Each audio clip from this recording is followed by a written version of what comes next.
Hey guys, welcome back to another video. This is Anushya Agrawal and you're watching channel Unicom. I hope your studies are going absolutely well and you all have joined a new test series as well as the ongoing test series. आपने 12 test के test भी लिखे होंगे और 4 test वाले भी आप continuously लिख रहे होंगे. आपका जो नेक्स्ट टेस्ट है that is on Monday and it is about law BCR complete syllabus. So here I am with BCR special video on the request of all the students. मैंने इस बार ये 3 वीडियो सीरीज स्टार्ट करी है. इसके अंदर मैं BCR के writing section के सारे फॉर्मेट्स आपके साथ डिस्कस करूंगी. जी हाँ, बीसीआर का जो राइटिंग सेक्शन है जिसमें report, article, precis, letter, mail, resume वो सब है, उसके सारे फॉर्मेट्स एक जगह पे एक साथ मैं आपके साथ डिस्कस करूंगी ताकि आप राइटिंग सेक्शन में अच्छा स्कोर कर सको.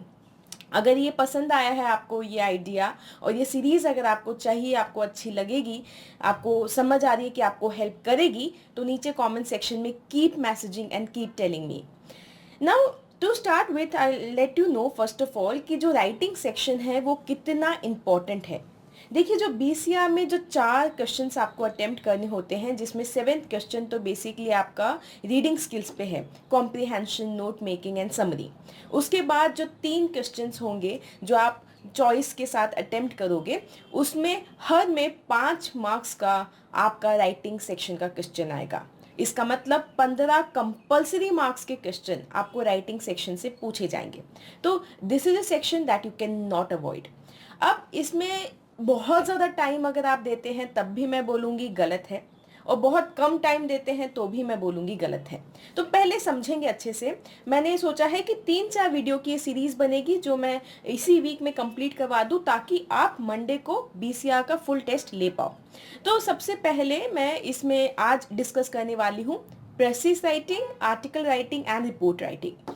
जब भी राइटिंग सेक्शन की बात आएगी सबसे पहले अपने दिमाग को क्लियर रखने का है कि without any baggage, without any prejudice, any बायस, कुछ भी सोचे बिना सबसे पहले आपको देखना है कि क्वेश्चन में क्या पूछा गया है. चलिए डिस्कस करते हैं प्रेसिस के साथ. जिन जिन स्टूडेंट्स को प्रेसिस अच्छा लगता है तो नीचे मुझे कमेंट सेक्शन में बताइएगा, और अगर टफ लगता है तो भी बताना, और ये सुनने के बाद देखना कि क्या टफ होता है. देखो, precious writing is very similar to summary writing. क्या करने का है, जिस तरीके से आप मूवी देख कर आते हो, घर आके अपने फ्रेंड को या फिर अपने रिलेटिव को आप शॉर्ट में मूवी का जिस्ट बता देते हो, वैसे ही एक बड़े पैसेज को शॉर्ट में आपको समझा देना है. वो प्रेसिस राइटिंग कहलाता है. इसमें कुछ इंपॉर्टेंट चीज़ें हैं वो मैं आपको सब बताऊंगी. यहाँ पे एक एक चीज़ बताऊंगी, पूरा फॉर्मेट भी क्लियर करूंगी.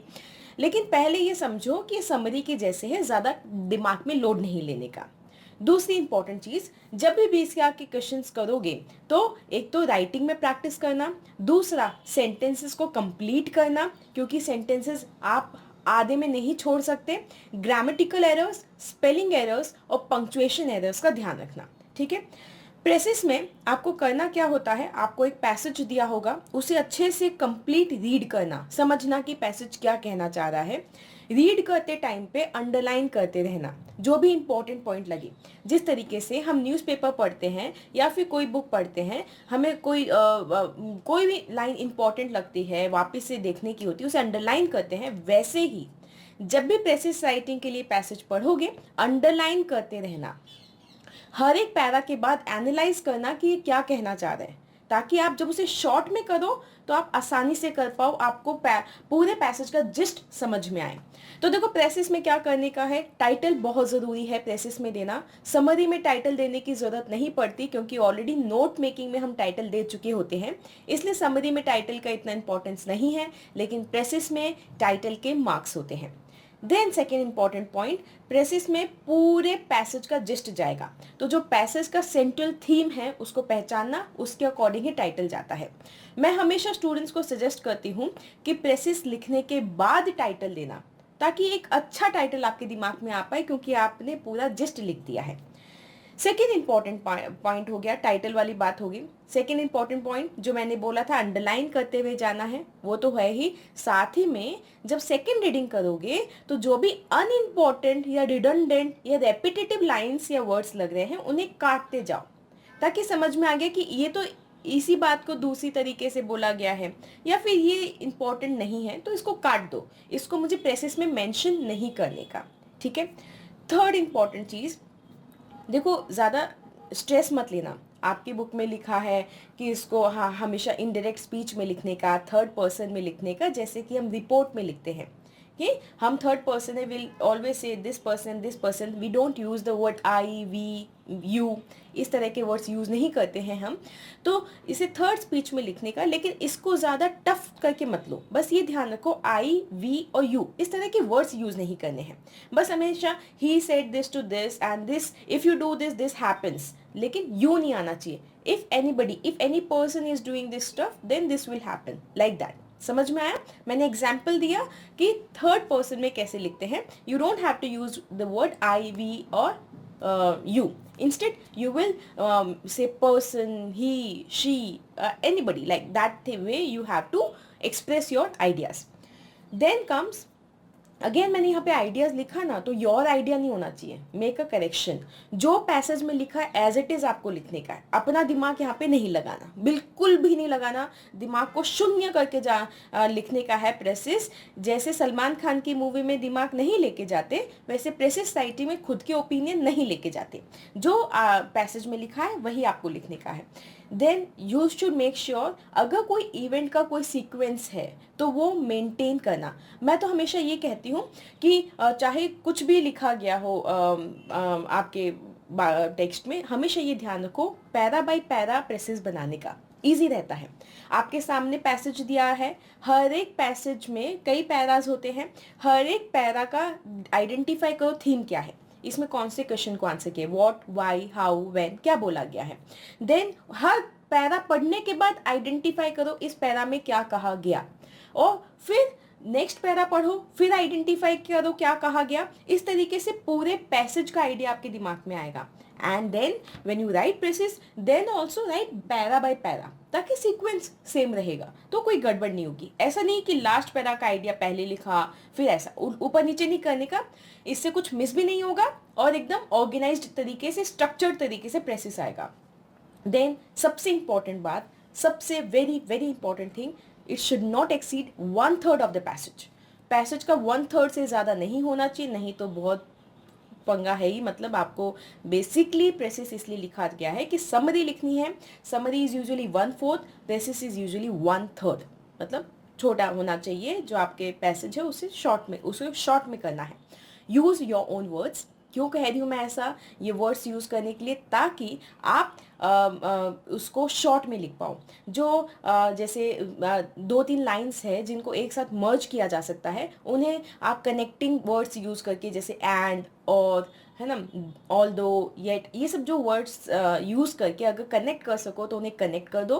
3-4 पॉइंटर्स हैं तो कॉमा यूज़ करके उन्हें वैसे पॉइंटर्स के साथ लिख दो। तो इसलिए कोशिश करना है कि उसे शॉर्ट में करना है। तो बस हमेशा जो मैं बात कहती हूँ, क्या करने का बेसिक आइडिया क्या है, एक बड़ा पैसेज है उसे छोटे में लिखने का है, रिडंडेंट रेपिटेटिव थिंग्स को हटाने का है, और जो इंपॉर्टेंट चीज़ें हैं उन्हें मर्ज करके साथ में एक ही सेंटेंस में लिख देना ताकि शॉर्ट हो जाए। इतना सा आइडिया, इतना बड़ा प्रेसेस बोल देते हैं। श्योर क्वेश्चन आता है 5 मार्क का एग्जाम में, इसलिए guys and girls pay attention. Sure question 5 marks, okay? So those who really want to score good in BCR, don't forget this particular precis writing. It's an important part. And मैंने आपको format बताया, 1/3 of the passage आएगा, title ज़रूरी है, ठीक है। Next is article writing. Article writing में क्या है, बच्चे बहुत हवा बनाते हैं, बहुत टेंशन लेते हैं आर्टिकल राइटिंग में। पूरा पहले फॉर्मेट समझो, फॉर्मेट होता है, ऐसा मत सोचो मैम कैसे भी कर देंगे। फॉर्मेट होता है। टाइटल नॉर्मली आपको दिया हुआ होता है कि इस पे आर्टिकल लिखना है, तो टाइटल आपके पास हो गया। फर्स्ट लाइन में टाइटल लिखना, सेकंड लाइन में जो आपके टाइटल के बाद नीचे छोड़ के बाई आप ऑथर का नेम लिखिए। मतलब आपको खुद का नेम नहीं लिखना है, XYZ लिख दीजिए, ABC लिख दीजिए, लेकिन it is the part of the format, इसलिए यू शुड राइट बाई, ठीक है। नेक्स्ट, अब देखो अब क्या होता है, बस इतना ही मेन तो फॉर्मेट है, उसके बाद आपके पैराज स्टार्ट हो जाते हैं। नॉर्मली आपका आर्टिकल 3 से 4 पैराग्राफ्स में बटा हुआ होता है। वही सेम चीज़ है, इंट्रोडक्शन, मेन बॉडी, कंक्लूजन, वैसा। मेन बॉडी में यू राइट द कंटेंट, जिसमें आप कई बार कॉज, इफेक्ट और ये सब चीज़ें लिखते हो depending on the title of your article. Correct? समझ आएगा यहाँ तक? आपने 11th-12th में लिखा है, it is very similar to that. देखो बाकी चीज़ें आप देखना, मैंने स्क्रीन पे दिखाई है, आप ये देख सकते हो कि कैसे कैसे करने का है। 3-4 पैरा, यूनिक होना चाहिए, रेलेवेंट होना चाहिए, टारगेट ऑडियंस पता होनी चाहिए आपको, वो सब चीज़ें, कैसे मेन बॉडी में क्या है, ये सब अच्छे से पढ़ना। ये मतलब इट हैज़ एन इम्पोर्टेंस, और ये पढ़ोगे आइडिया आएगा। मेरी बात पहले ध्यान से सुनो। मुझे बहुत स्टूडेंट्स बोलते हैं कि मैम आर्टिकल नहीं लिखा जा रहा। देखो आर्टिकल के लिए आपको थोड़ा नॉलेज चाहिए, उस टॉपिक के बारे में पता होना चाहिए, नहीं तो आर्टिकल नहीं लिख पाओगे।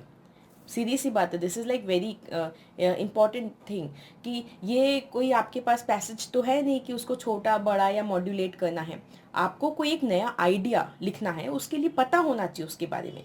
तो उसके बारे में पता कैसे होगा? पहले थोड़ा तो नॉलेज हो, फिर उसके बाद में आप ये सोचोगे कि मेन बॉडी, कंटेंट, वो सब चीज़ें दिमाग लगाओगे।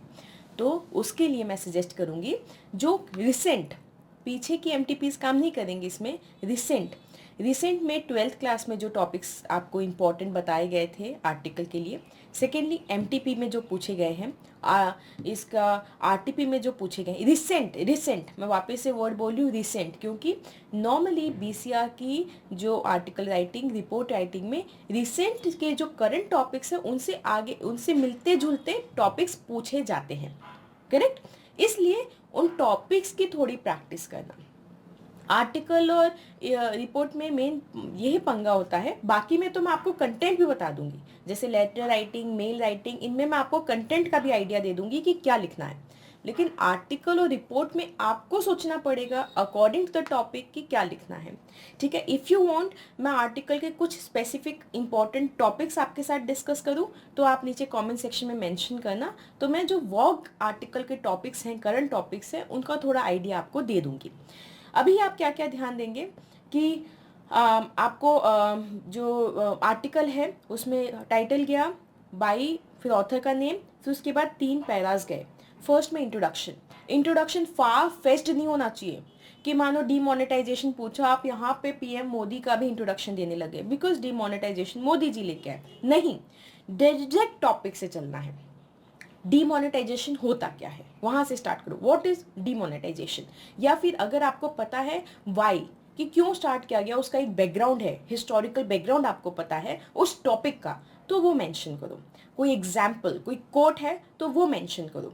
ठीक है? तो you can start with an example, quote, illustration, और some fact that you are aware of, any news, any particular historical background of the topic, सिर्फ ऑफ द टॉपिक।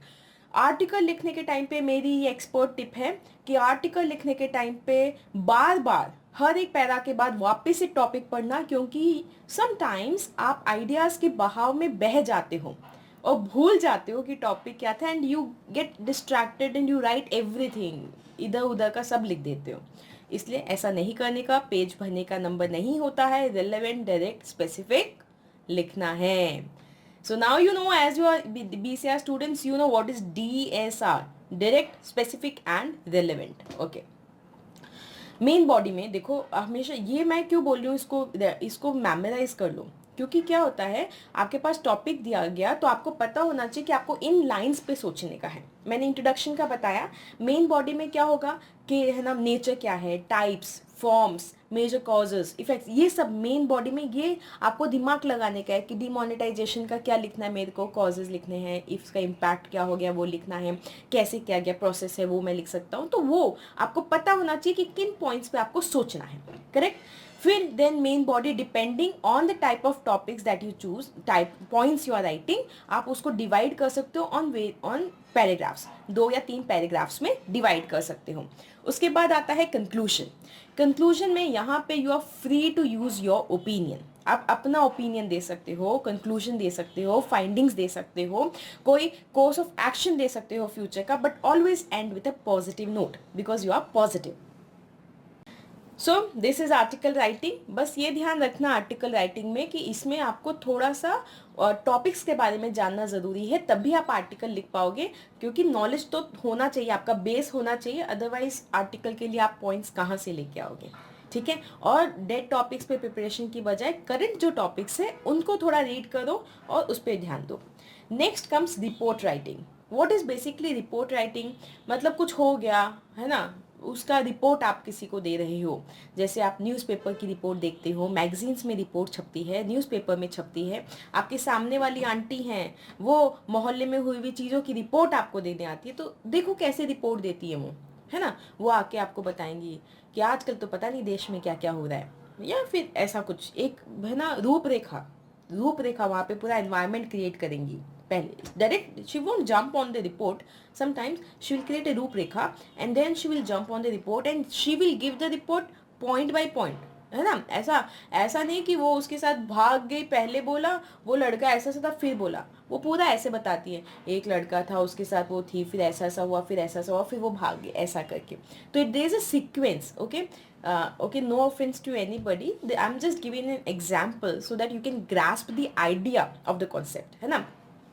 अब इसमें देखो क्या हो रहा है कि रिपोर्ट में ध्यान देना, आप जब न्यूज़पेपर में पढ़ते हैं, मैगजीन्स में पढ़ते हैं, सीक्वेंस बहुत मायने रखती है। आप एक डिटेल दे रहे हो किसी को, कितना आसान है ये, डिटेल ही देनी है कि सामने वाले को बताना है कि ऐसा ऐसा हो गया। अगर कोई इवेंट के बारे में रिपोर्ट है तो ऐसा बताना है। तो रिपोर्ट इज बेसिकली, उसमें आर्टिकल में आप ऑथर हो, राइटर हो, आपके ओपिनियंस मैटर करते हैं। रिपोर्ट में बेसिकली क्या होता है, आपको सिर्फ सामने वाले को वो बताना है जो घटा है, जो इवेंट हुआ है, या जो चीज़ें हो रही हैं, जो टॉपिक है उसके बारे में बताने का है। It is not basically about your opinion and anything, it is basically about what is happening. समझ में आया? हाँ। अब देखो टॉपिक देखो, सबसे पहले टाइटल आ जाएगा फर्स्ट लाइन में, सेकेंड लाइन में बाई आएगा। आप बोलोगे मैम हमारी बुक में या फिर MTP RTP में कुछ क्वेश्चंस में ये नहीं लिखा होता। डोंट वरी, नहीं लिखा होता कोई दिक्कत नहीं है, तुम लिख देना, उससे क्या होगा, तुम्हारे मार्क्स नहीं कटेंगे। तो हमेशा स्टूडेंट्स को बोलती हूँ कि ज़्यादा लिखने में प्रॉब्लम नहीं है, कम लिखोगे तो प्रॉब्लम है। इसलिए यहाँ पे बाई लिखने का है, and you should mention here, यहाँ पे सबसे इंपॉर्टेंट चीज़ जो स्टूडेंट्स मेंशन नहीं करते हैं रिपोर्ट में, प्लेस एंड डेट। आपको मेंशन करना है कौन सी डेट पे और कौन सी प्लेस पे, है ना, ये रिपोर्ट आई है। तो जो first you will mention your title, then your author name and then place and date, ठीक है। वो मेंशन करने के बाद normally date is in the format of MMDDYY, okay, slash the place. उसके बाद आप रिपोर्ट शुरू करते हो। रिपोर्ट एंड आर्टिकल को काफ़ी सिमिलर समझा जाता है, वैसे एकदम सेम है, कोई दिक्कत नहीं है। आप ज़्यादा कन्फ्यूजन मत रखो कि रिपोर्ट प्रिपेयर कर ली मैंने, आर्टिकल प्रिपेयर कर ली, ऐसा नहीं है, सिमिलर ही है। बस ये ध्यान रखना, अगेन थर्ड पर्सन में यू, मी, आई, वी वाले टर्म्स यूज़ नहीं करते हैं। Mister Modi came to that place, he inaugurated the thing and he gave this to this person and that person, ऐसे, है ना। ऐसा नहीं कि मिस्टर मोदी जी आए, I met him, I felt so good, I नहीं आना, वी नहीं आना, यू नहीं आना, मी नहीं आना, आप थर्ड पर्सन हो, आप साइड में देख के साइड में खड़े होके देख रहे हो, you are a mere spectator, उसको आपको एक्सप्रेस करना है, दैट्स इट, है ना। इसलिए, और ना आपकी इमोशनली कनेक्टेड हो उससे, ठीक है ना। ऐसे हमारा मन प्रफुल्लित हो गया, बाग बाग हो गया फलान, लेकिन no need of any such stuff. Be very professional, very direct, very specific, very relevant, okay. Then word limit is very important। तीनों में प्रेसिस, आर्टिकल, रिपोर्ट, तीनों में वर्ड लिमिट बहुत ज़्यादा इंपॉर्टेंट होती है। मैं फिर से बता दूं कि वर्ड लिमिट आपको कैसे देखनी है। देखो मेरे जितने भी वीडियोस हैं BCR के, मैं सबको कंक्लूड करके ये वाली सीरीज़ लेके आ रही हूँ। मैंने ये एक एक चीज़ मेरी पहले वीडियोस में भी बताई है, लेकिन आपकी हेल्प के लिए मैं पूरा कंक्लूड करके आपके लिए एक सीरीज़ लेके आई हूँ। इसमें देखो वर्ड लिमिट कैसे देखोगे, आप ये पता करो कि आपको एक लाइन में कितने वर्ड्स लगते हैं, ठीक है। आपको एक लाइन में कितने वर्ड्स लगे, आपने एक लाइन में आपको 10 वर्ड लगे, आपने कितनी लाइन्स लिख दी, 15, तो आपने कितने वर्ड्स लिख दिए, 150 वर्ड्स लिख दिए। इस तरह से काउंट करो, सिंगल वर्ड काउंट नहीं होगा। और नॉर्मली क्या होता है, जैसे मेरे को एक लाइन में आठ वर्ड्स में एक लाइन हो जाती है मेरी नॉर्मली, तो आपका भी फिक्स हो जाएगा। आप एक दो बार देखोगे तो आपको पता चल जाएगा कि मेरे को एक लाइन में 8 वर्ड्स लग रहे हैं। फिर जितनी लाइन्स हुई वो काउंट कर लो। तो अगर 20 लाइन हो गई तो मैंने 160 वर्ड्स लिख दिए, 8 के अकॉर्डिंग देखूंगी तो, है ना। तो वही आपको करना है, एग्जाम में सिर्फ लाइन्स काउंट करनी है और ध्यान देना है वर्ड लिमिट का। ज़्यादा नहीं लिखना, ज़्यादा लिखने का कोई नंबर नहीं है, कोई भी नंबर नहीं है, ओके। बल्कि नेगेटिव इम्पैक्ट आएगा, आपके पास टाइम कम रहेगा लॉ का पेपर भी करने का। ठीक है, आई होप ये समझ में आएगा। बहुत ज़्यादा टिपिकल नहीं लेने का, इनको आसान लेने का, सिंपल लैंग्वेज में लिखने का, अपनी बात साफ क्लियरली कहने का। ठीक है, precis writing is very similar to summary writing and article and report writing are too similar. You basically need to practise 2-3 articles and reports, then it will be done. बस ये ध्यान देना, एमटीपी आरटीपी इनको अच्छे से देख लेना, new topics को देख लेना, बिकॉज थोड़ा भी नॉलेज या बैकग्राउंड इन्फॉर्मेशन नहीं होगी तो कुछ भी नहीं लिख पाओगे। इसलिए आर्टिकल रिपोर्ट में थोड़ा इन्फॉर्मेशन आपको चाहिए बैकग्राउंड में, नहीं तो नहीं लिख पाओगे। बाकी जो आने वाले लेटर मेल और इन सब में मैं आपको कंटेंट भी दे दूंगी, तो आपको दिक्कत नहीं आएगी, अलग से आपको कंटेंट बिल्ड करने की जरूरत नहीं पड़ेगी। If you are excited about letter mail resume other formats, then please do mention the comment section below, क्योंकि आपके कमेंट्स से हमको एक अलग ही इंस्पिरेशन, एंथुजियाज्म और एनर्जी आती है। इसलिए don't forget to mention in the comment section if you're waiting for the next videos. Next video I'll be coming up with the letter writing. अगर पूरा हो गया तो मेल ले लेंगे, अगर नहीं हुआ तो सिर्फ लेटर राइटिंग के सब टाइप के लेटर्स आपको करवाऊंगी। I'll see you next time in the next video. Till then you keep working hard, keep really working hard, work as much hard as you can, because अब time नहीं बचा है and you are really going to crack this exam. Take care, bye bye, good night.